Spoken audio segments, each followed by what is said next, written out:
I started centering myself. I started becoming a lot more happy, and it was weird. Like people around me at work and even outside of work said, "Hey Jay, like something's changed. Are you taking cocaine or something?" I don't know. It was like, you seem to be so different. And I was like, no. I've been working on myself.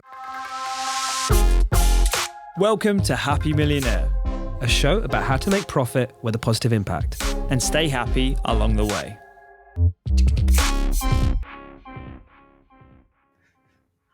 You go through some hardships.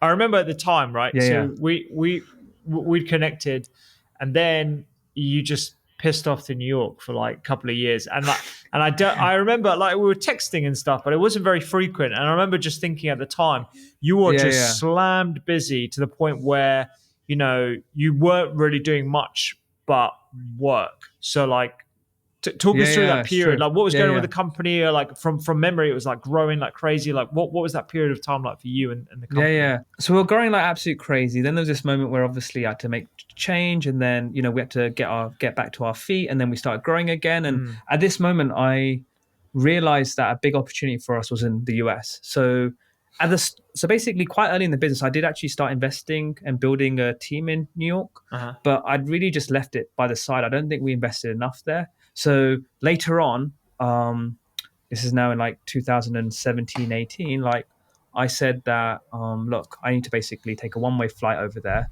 and make that business really grow in that region, or make the business grow in that region. And so I'm in New York now, and big change. And I'm basically just living the New York life and building out the office there. And that was, I basically just left everything behind. I didn't know how long I was going to be there for, and had a visa, and I just basically made the move. So were you happy? And that's really where was that. So this is interesting. And I think, look, at the start I was enjoying New York, and because at this moment, like, everything was going good. Like, business was going good. The New York office was starting to grow, and I was feeling really healthy, and my relationships were good. So really, like, everything was good. But it's really strange. What happened was this one week, I remember, like, a few people actually asked me that same question, like, Jay, are you really happy? I don't know. I was just attracting these people to basically ask me that question. I don't know what's going on. And I remember there's this one day. So I'm in my apartment in New York. This is in the middle of like Union Square, which is a really nice part. And I was just in the middle of my apartment, and I don't know what it was. I just felt this real strange pain in my stomach. And I never felt it before. It was like honestly, I don't know how to describe it. It was like like a lump in my stomach. It was like literally like eating a tennis ball, and it was in my stomach. And I was just like, what's going on? What's going on? I kept on asking, what's going on? What's going on? And then suddenly the memories of people asking me that week, like, Jay, are you happy? Are you happy? Started coming up in my mind. And I was like, what the hell is going on? Like at that moment, I remember I was just frozen for like probably like maybe like 20, 30 minutes. This like moment happened. And it felt like it's I don't know, it's just this voice that came in. It was super weird. It was like one of those like voodoo spiritual, I guess, moments. I don't know, for me, it was just like weird, like what's going on? And as I started reflecting to that question, I was just actually going, wait, actually, maybe there's something here. Maybe I'm not happy inside. Like, what's going on? On the outside, it looked like I was happy, but on the inside, it just felt like something was missing. And that's what then, as I said, I've always been quite open. I started speaking to folks, and that's at that moment I started getting advice, and I started to get some of the answers. So basically, someone recommended me this book. It's a really famous book that maybe lots of people have now read. It's called The Power of Now by Eckhart Tolle. I think you mentioned you've read that book as well. And I've read it. The first time read it, it's like, oh my God, it's like probably the most complicated, complex book to ever read. Like, I think I pick up the book, I throw it, and then I'll find it back again. And literally, I had this 3-month journey with this book, and then eventually some stuff started making a bit of sense. And that book gave why some wisdom and insights on like. So that's why a lot of people read it and they're like, this guy's a charlatan. He's just like, speaking yoga babble or whatever. But the reality is it's a very hard book to read, and it's very, you have to put in effort. It's not like one of those books that you just read and like, oh, I get it. Like it's no, It's like a yeah, Tony Robbins book or something. yeah, Yeah, you yeah, got to really put an effort into it. And actually, the amount of effort yeah, you put yeah, into it, it's the same thing with meditation, right? Like, not to go on a tangent yeah, here, but like meditation is effortlessly simple, but it's yeah. so hard to implement. And, Mm, it's very hard to stick with. And the mm, benefits accrue after, like, so it's mm. almost like, you have to, you got to put effort into it. Anyway, so you read Eckhart Tolle, Power of Now. Yeah, so I started reading it, and then that then spurred me to like other books. So I probably read like honestly like between 50 and 100 books over this like year, 2 year period. Just trying to understand like how the mind works, what joy was inside. So that's what I was trying to solve for. Was like, how do I become joyful? Like to me, life is about being happy and sad. These moments are going to come, but really, like, how do you get that middle joy, that peaceful, but also be joyful? I wasn't trying to optimize for peace. I was trying to optimize for joy because I wanted to have this fun, playful, peaceful like level, and that's what I was trying to find. And I met a lot of yogis, and I was just trying to like meet people, and these yogis would teach me again about meditation. And that's when, at some moment, I discovered yoga, which was my thing. And I'm not like, what I learned was there's so many different things you can discover to make the mind more peaceful. And like really what you're trying to do is trying to quieten the mind, and make it more peaceful at the same time, like use like affirmations to basically cleanse it. So you're cleansing your mind and you want to quieten it. So then what then happens is when that happens, then the voice inside you, like this heart or like your gut, whatever you want to call that, like can start becoming more clearer. So like, as we know, like what was happening, and when I reflect back, it was just these two voices with the mind and the heart. And really, as time went on, like the more work I did on myself, that my mind would start becoming much more quieter and much more cleansed, much more purer, which then also allowed, like, I guess, me to listen to like my deeper heart. And that was really the journey. And like I'd say yoga was one of the big changes for me. So, I started off really small. I was doing like 10 minutes, and God, it was bloody hard. And then I just started building up to a point where it was like 30 minutes. So really, since like for the last 4 or 5 years, I've been doing it every single day, and I'd say like that's probably helped me the most. But yeah, it was a journey, and then that when I started doing it, I started to become a lot more happy. Yeah, Do you reckon you were happy before and you sunk into less happiness, yeah, or did you suddenly just realize, like, you know what, I'm actually not happy? Because from the outside, like your description of, like, mm, family life and uni and then finance and then starting the company, like all that kind of stuff sounds yeah, fun. It yeah, sounds like you were having a good time, but like, yeah, yeah, did it change? Did it yeah, dip? yeah. Like when you were in New York, was that what happened, or did you suddenly have a realization that you weren't really fulfilled? Yeah, I think what it was is, if I reflect back, like my life was full of like highs and lows, and it was really awesome, right? Like as in like, yeah, there's loads of moments of high, loads of moments of low, and that's what I was living. It was just this roller coaster life. But if you look at the actual core, like I was just going with life, and but it wasn't really like centered. It was just like literally I was getting pulled in all directions. And yeah, I didn't really know how to really center myself. I didn't wasn't like, I'd say I wasn't like, yeah, that present, and I wasn't just in the moment. I was just like, my mind was basically just pulling me in all these different directions, and I wasn't listening to my heart. Like that's what something. Um, so I feel like, yeah, that was like that's definitely a reflection when I look back. There's the book that I've mentioned that I read before, Midnights with the Mystic, which is where the quite famous Indian yoga teacher Sadhguru, yeah, he spent some time with like this American entrepreneur, and like, through his work and yoga and stuff, she came off her medication. She had a much more fulfilled life. She was a very successful businesswoman in her own right prior to that. But the book starts off, I think, by from a quote from Patanjali. I'm probably bastardizing this completely, but it starts off by saying, and then there was yoga. And so yoga is almost like, the thing that people do after trying out everything else, like drugs, substances, not that you were doing any of that stuff, like, all these sort of other excesses that we try and fill a void that is there. And then, we get to yoga and spirituality, or hopefully we do, because it feels like, yoga and a different perspective on life is really how we get to that sense of satisfaction and peace and middle ground, which it feels like you're on your journey of, and certainly have made like a ton of improvements toward. Yeah. And on that, yoga is, it's really that connection between like the mind, the heart, and the body's like all connecting, right? It's about centering. So like it could be like meditation's a form of yoga. You've got like reading certain material that will, center you. You've got the physical piece. So like for me, like I guess in my example, it's more the physical piece.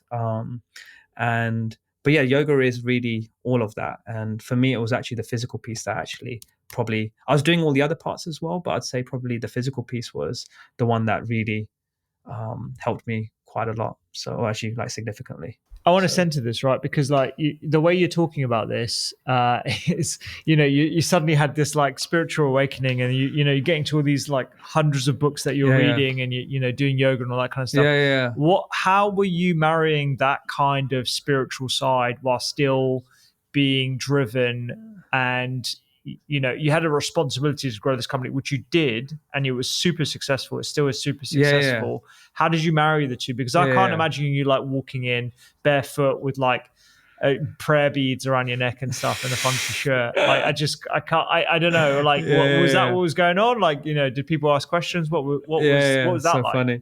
So it's weird. Like after I'd gone through like this wave, like I think yeah, I started centering myself. I started becoming a lot more happy, and it was weird. Like people around me at work and even outside of work said, "Hey, Jay, like something's changed. Are you taking cocaine or something?" I don't know. It was like you seem to be so different, and I was like, no, no, no. I've been working on myself, and at that point, this is like now it's obviously very normal to work on yourself, but like I'd done this like Yeah. 5 years ago, and I felt that so it's probably 17, 18, 17, 17, 18. Like that's when like I went really deep and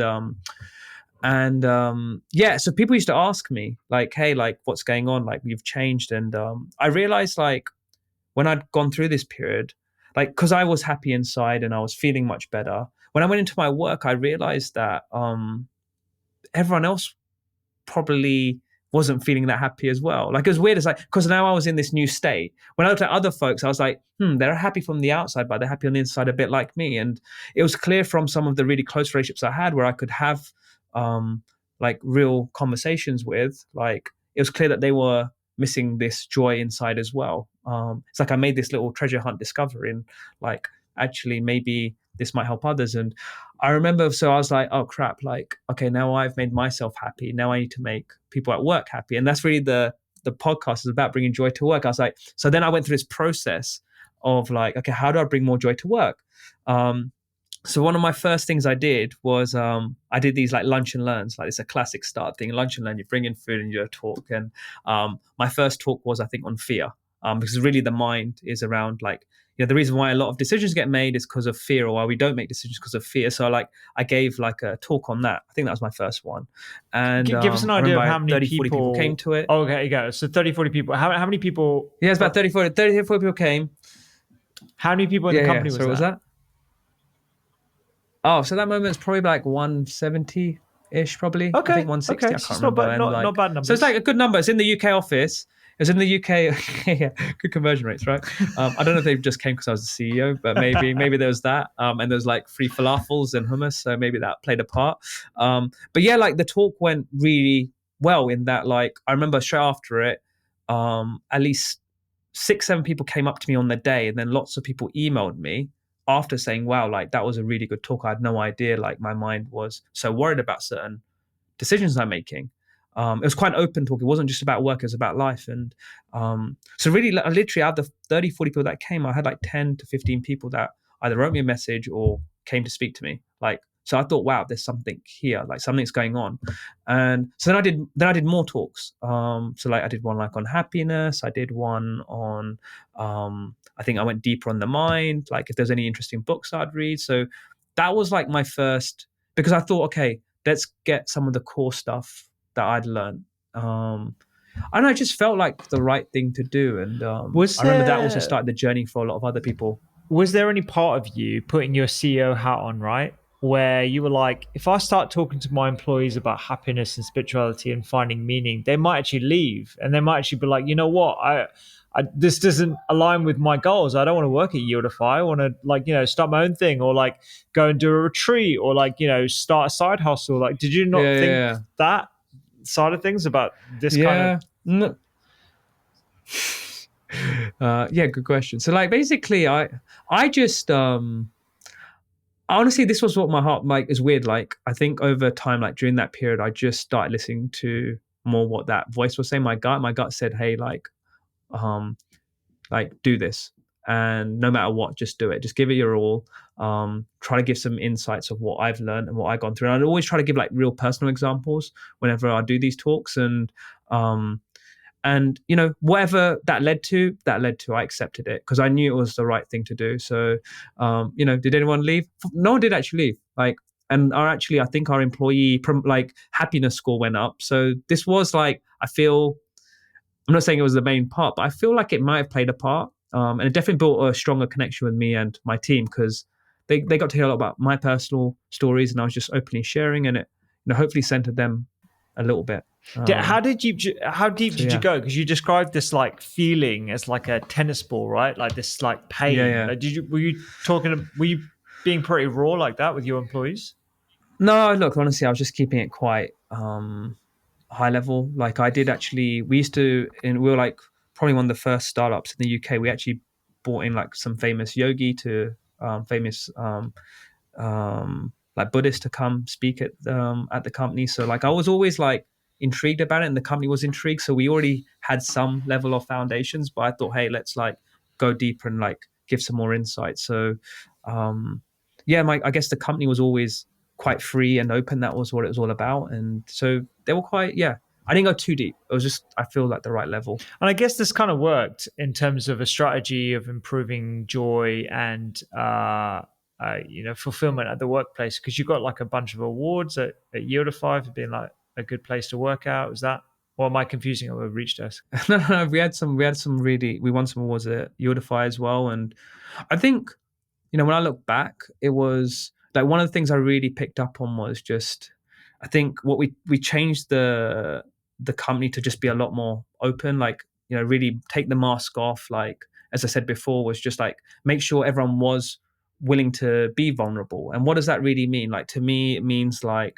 um, if you're stuck, if you need help, like please ask for it. I think there's this, I don't know what it is about in business, but like everyone wants to prove themselves a lot, and sometimes there's a really important problem or really important task that's on someone's mind, and they need to solve it, and they try to solve it themselves when really there's maybe someone around them who's actually solved that problem, or they can go speak to, and they just don't do it. Or maybe even someone outside of the business, and like what I said to them is like, look, it's okay if you don't know the answer. Like actually most of the things, like even to be absolutely frank, I don't know the answers to most things, right? And but you have to go find the people, like be open, be vulnerable, be okay. So like that was one pattern I noticed quite quickly. Like once I'd gone through my journey, I was like, wow, like everyone's holding things in and they should be asking more for help. So that was one. And at the same time, like just releasing how they're feeling, like showing that vulnerable. Like if you're unhappy with someone, like don't go gossip about it. Like go speak to that person. It's so easy, but it's like it's really easy. We all as humans, we gossip or we might talk about someone, but it's like have you talked to that person about it? And really, there's this feel, this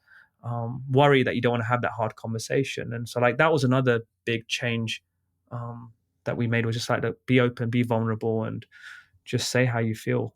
There's a really good there's a really good book by Cal Robbins and David Bradford about it's called Connect.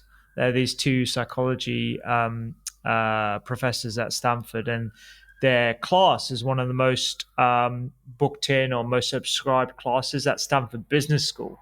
So all these business school MBAs, they go and this is like the most subscribed class. It's all about connection. It's about everything from parenting to friendships and work colleagues, and also like making sure that you have a non-combative and a productive working relationship, right? And that's what kind of like brought that to mind when you're talking about that, because what companies these days, so I hear, are all after is this like harmonious and beautiful culture to work in, right? Everyone's talking about culture, culture. We've got great culture. We're innovative. We're supportive. We're diverse. All these sort of like buzzwords that people are looking for, and they shove in like a pool table and like an open brick wall or whatever, and it's like this is kind of what it evokes. But what you're talking about, I think, is a genuine sort of passion towards creating that workplace, and you've got experience not just in Yieldify, where it seems like you had the seedlings of that idea, but you've sort of imbued it in all the other companies. And I want to drill down on that, because I think that's sort of the nub of this podcast.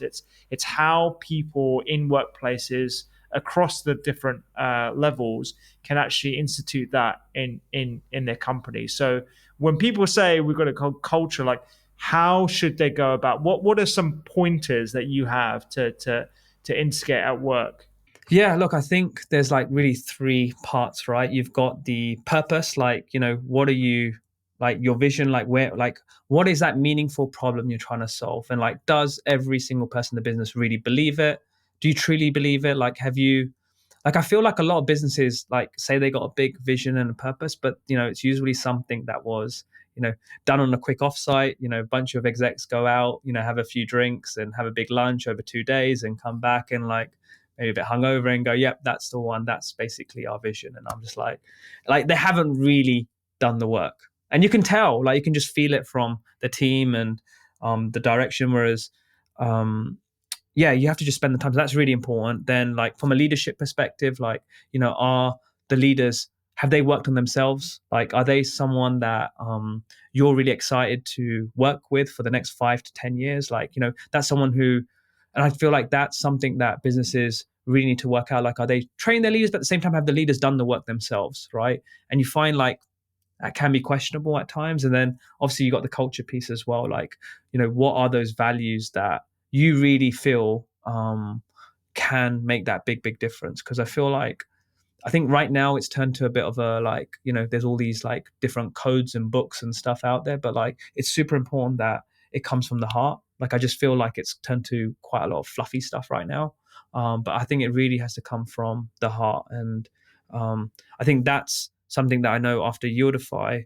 I think in Yieldify we really evolved that and that became really good. And then I think in my future companies, I feel like I learned a lot in Yieldify. I feel like that's what really helped my next companies as well Yeah, so significantly. you stepped away from CEO at Yieldify. Like, what was, why was that? Like, if you were like on the, from a skeptic's position, right? If you're on this journey, you're like, suddenly everyone's enjoying work again. It's like a nice place to work. Why would you leave? Yeah, there was this I don't know, there's this voice again, like honestly, like I listened to what that voice is telling me, and the voice kept on saying like I felt there was this problem of bringing joy to work. I don't know. It just really hit me. Like I was like, wow, this is a bigger problem that I really want to solve. And I've been running Yieldify for like 7 years, right? And was I enjoying the CEO role? I think I enjoyed it, but it wasn't. I don't feel it was like where I was best placed. I think really when companies scale to a good size, whether it's like somewhere like 200 or even 2,000 or whatever it is, it's like the main thing you're trying to work out is like you know it's more on the operational side, like making sure the business scales and grows. And like for me, like I really love the building side. That's where I get my kick, that creative kick, and that's what really led me to change. And I was still really sad though when I left. Like I remember when I announced the business that I'll be leaving. I prepared this speech, and again I'm feeling the goosebumps in me. But I prepared this like speech, um, and I said to myself, look, I want to just say it from the heart. And I remember from the first line, I just started crying. Like it was probably one of the most vulnerable situations I've been in, where literally I said the first line, and I just started crying. And it was to the point where like I couldn't even speak. Wow. Fortunately, I had like a prompter, so I had that on my back. But literally, I was just crying, and I don't think anyone expected. Neither did I. And I think someone even kind of gave me some tissues, and yes, it was, where did those tears come from? Well, I had such a deep, lovely connection to Yieldify. It was my first like true company, my first baby, however you want to label it, call it. But it was like I had a real connection. And I think what was nice, which was in that story, was I always said to the team, like, hey, look, just say, just however you're feeling, just express it. It's okay. It'll be okay. And like, and I just weirdly, that was my last speech in Yieldify. It was that, and I just gave it everything I got. And but yeah, I feel yeah, it was a beautiful journey at Yieldify. And I guess a new chapter for me was about to start. Yeah, So yeah, yeah. that's cool. I mean, like you literally built it from a blanket fortress, dude. So it's pretty awesome.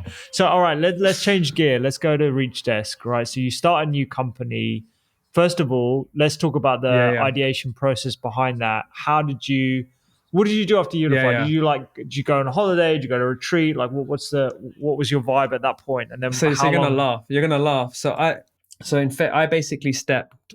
We basically recruited this incredible CEO, and I basically became on. I moved onto the board. This is in February 2020, and basically I said like I want to take some months off, go on holiday. And we all know what happened in March 2020. Yeah, I So I booked remember. this like amazing like few months or a year. I was like super pumped.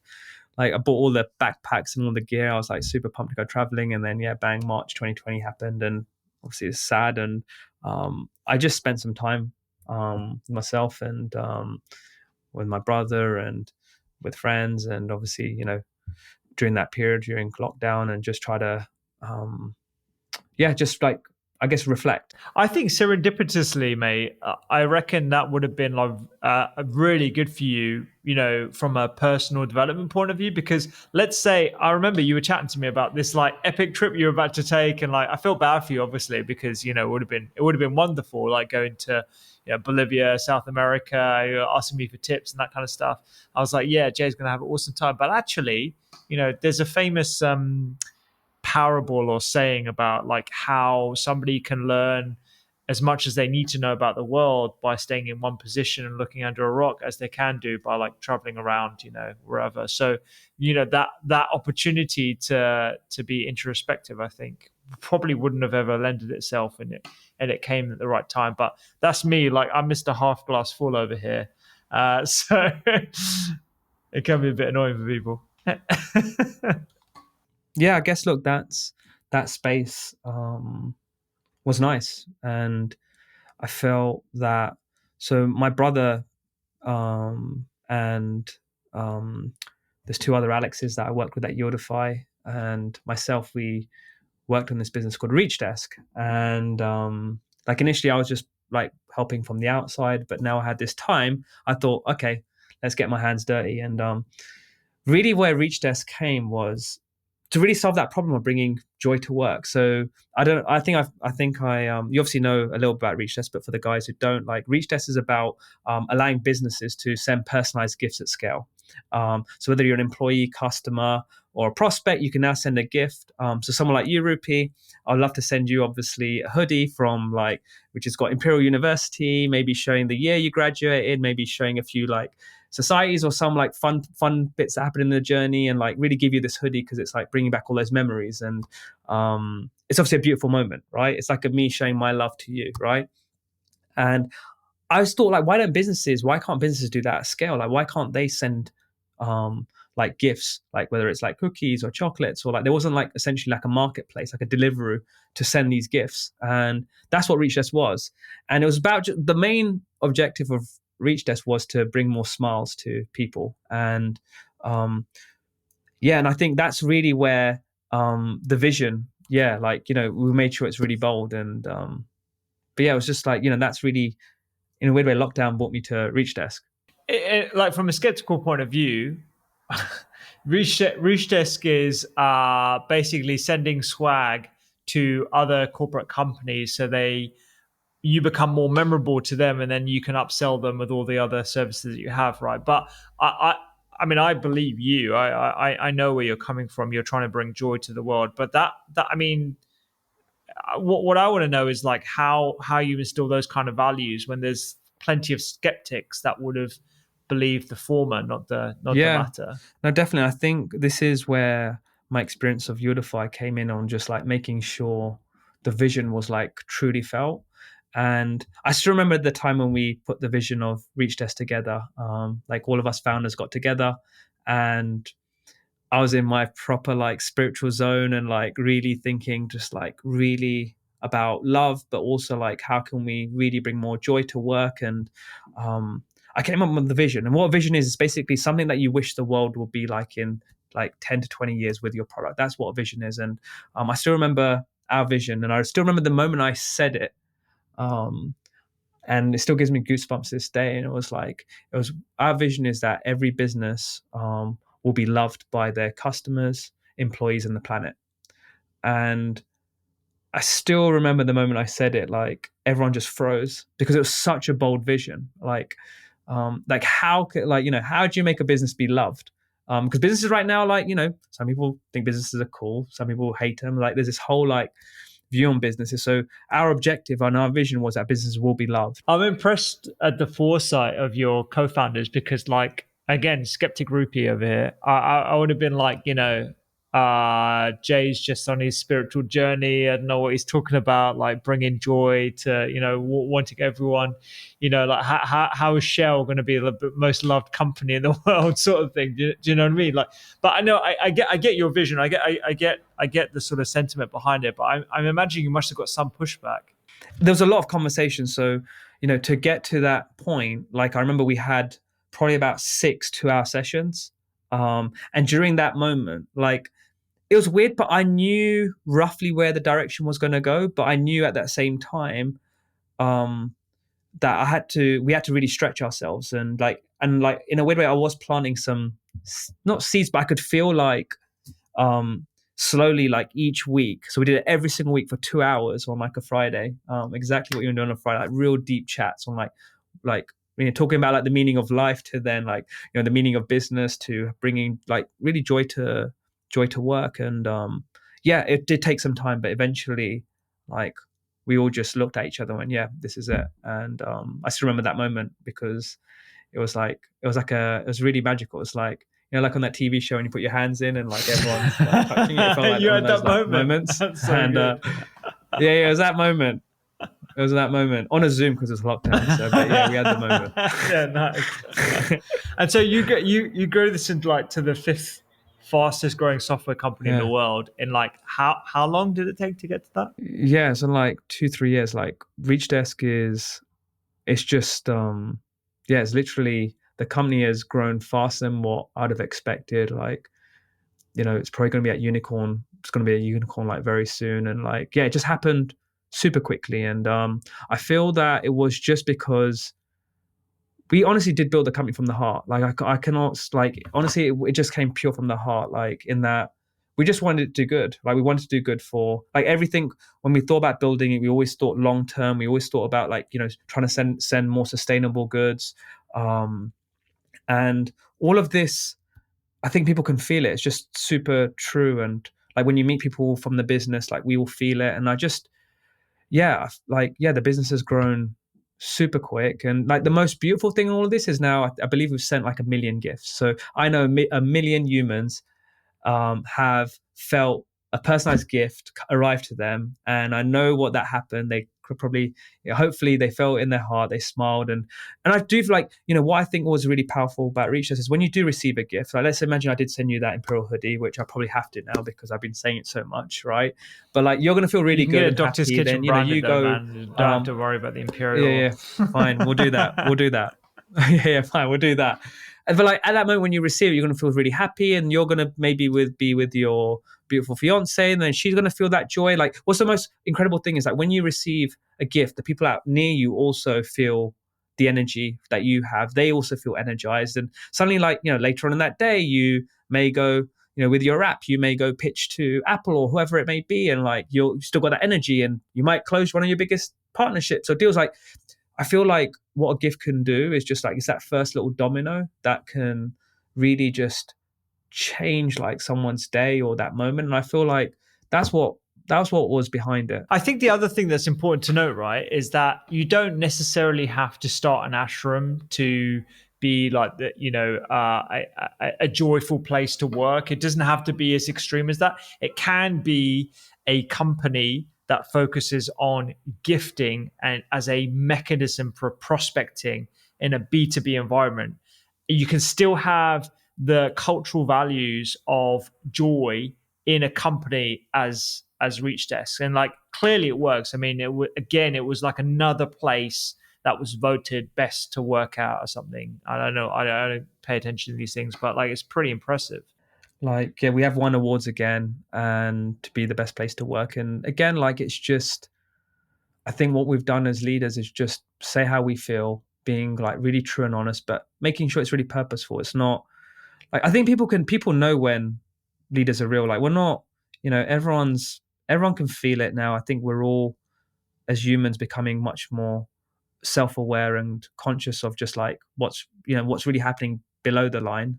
Like so yeah, I feel like I feel like Reachdesk really has proven to be one of those like conscious businesses. Yeah, yeah. And I think it's a good example of a conscious business not having to be the sort of stereotypical conscious business either. It can be something, in the B2B space, it can be in tech. It doesn't necessarily need to be, something that is outwardly going to be, a B Corp or whatever. All right. So, like, this has been great. Like, I feel like I've learned a lot more about, like, sort of your process and your journey and how you're quite humble as an entrepreneur. You got we've only just got to the two companies. The second company that you've really doubled down on is soon to become a unicorn. You started another company. You've also got a studio. Why?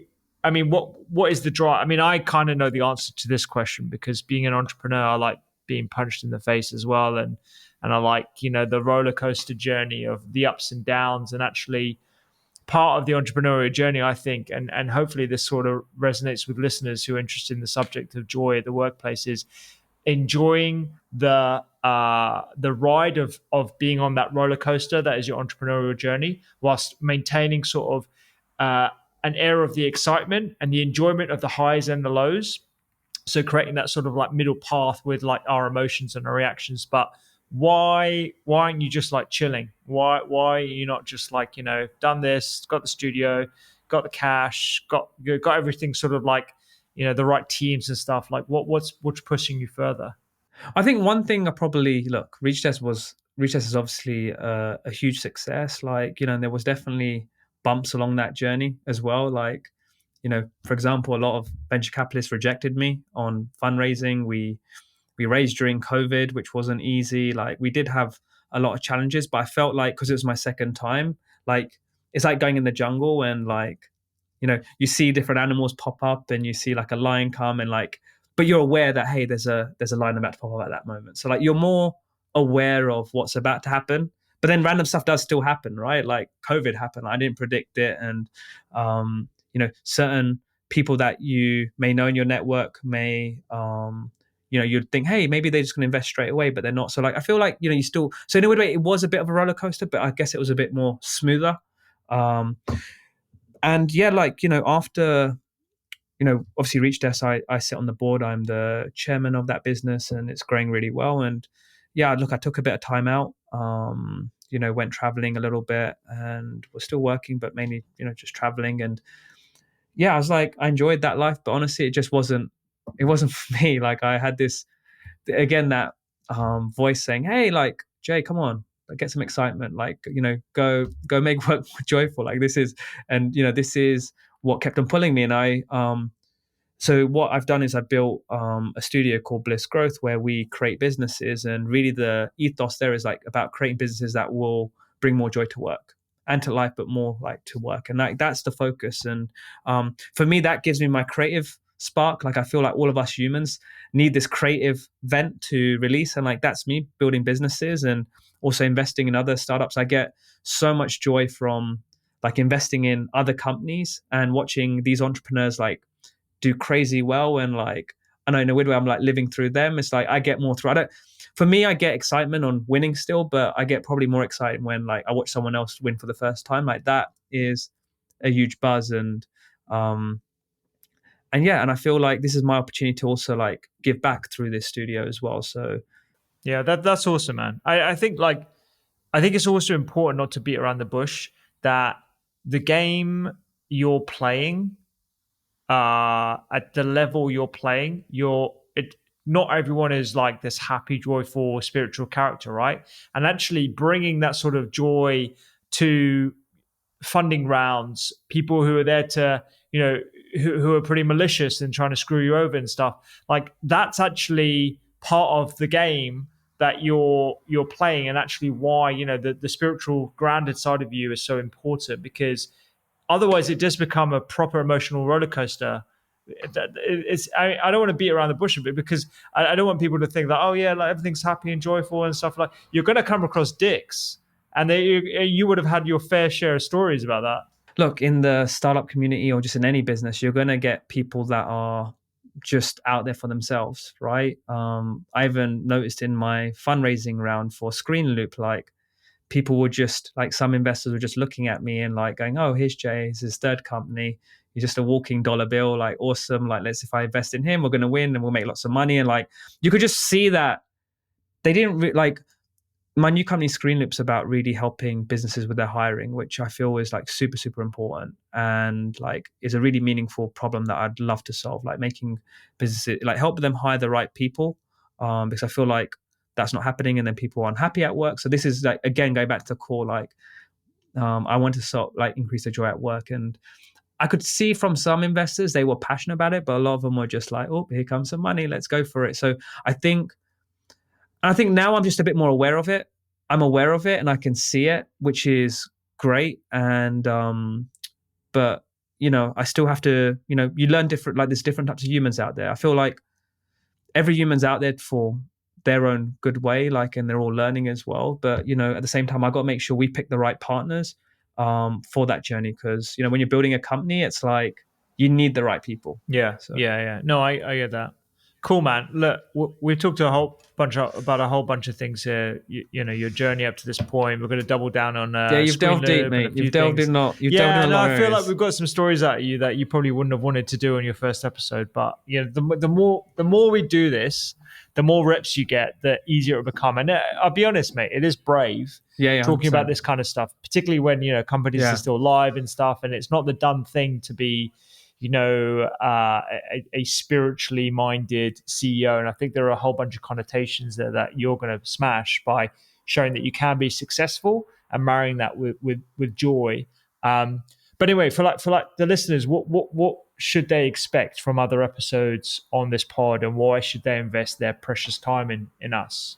What we want to do is like bring some of our friends who are entrepreneurs Yeah, and really ask them how they brought more joy to work and really learn from them. I think and then we will do some episodes of just you and me, and really go down on some specific topics that are really important to folks. And the main thing is just have a bit of fun, have a bit of banter between you and me. We already have these chats anyway whenever we hang out, whether it's like going for a swim or jacuzzi or going out for a drink, whatever it is. So I think now we just got an open place to talk about it. And yeah, yeah, I'm definitely. just really excited to see what's ahead, and hopefully I can be as good as podcast as you are No, it's one funny day. because But that no, we it's a beautiful journey. yeah, we've got Amit on the production side of things, and he's sending us messages whilst we're chatting, and it's constant like, Jay, bring up the energy. Rupy, you're doing really good. But Yeah, we'll get to the point. We'll get to yeah, the point I know. where Like, Jay will be like, I want people to really get that sort of feeling like you're